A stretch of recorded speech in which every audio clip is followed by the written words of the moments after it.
Hey, it's Chris Tracy again from digitalstrategiccoach.com. I have another helpful piece of advice. Well, I hope it's helpful for you. I think it's pretty helpful. It's quite valuable as I see it. A tip that I just felt the need to kind of express, and it can't be underestimated or understated that when you're making videos, please stop talking or limit the amount that you speak about yourself. Why am I saying this?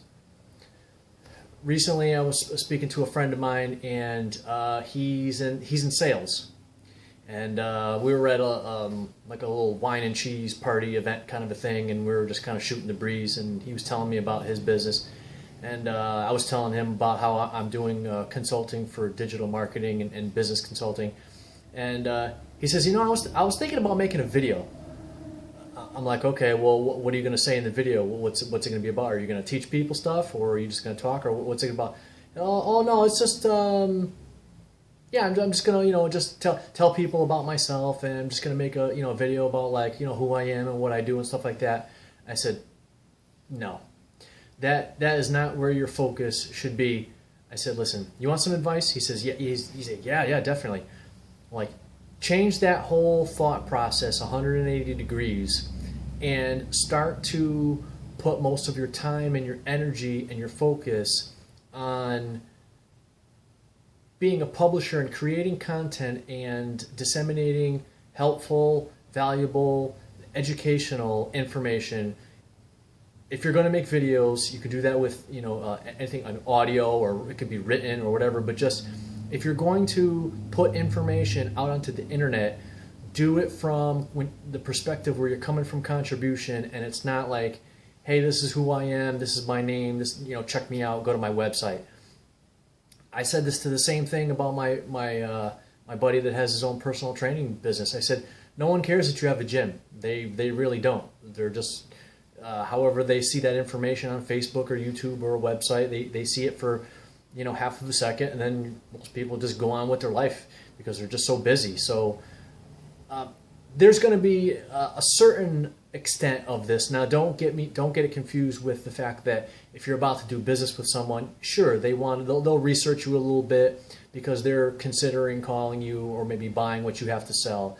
So they're going to look at your about page and your services, or they'll want to see some social proof like testimonials. They'll ask you questions like, okay, what's your resume? What have you done here? But if you're going to say, hey, I'm thinking about doing something new, I'm going to start making videos, now, because he's trying to ramp up his business to get more sales. I mean,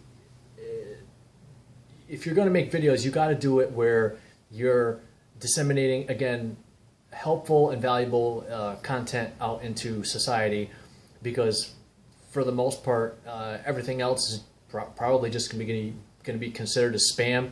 And if people don't find what they're looking for, then they just go on to the next thing. And I hope that what I'm saying now, it may seem like it's really obvious and common sense, but it really opens my eyes and surprises me how many times I'm in this conversation with people, and in this day and age, people are still beating on their chest and saying, hey, look at me. You only need to do a small amount of that, because you still have to get people to know you. You have to create brand awareness, get people to like you, get people to trust you. But the overwhelming majority of that, as soon as you have a little bit of a resume going and you're trying to ramp up your sales, trying to get more customers, trying to get more clients, switch over to predominantly finding out what your customers and your clients' major problems are, what their issues are, what their challenges are, and then try to educate them and teach them in that format, rather than just saying, hey, I sell stuff. If you want to buy things, give me a call. It's unfortunately that is kind of the way people did things in like 1984, but not so much in this day and age. You have to work really hard to gain people's trust, and that's how you do it, is you get people to trust you. When you help them first, you give before you get. It's just the way it is. So that's clearly what I'm trying to do with all these videos that you're seeing here on my blog. So hopefully what I've told you here and all these other videos is what I'm expressing to you. These are tips that you're finding useful and beneficial. And I'll see you in the next video. Thanks.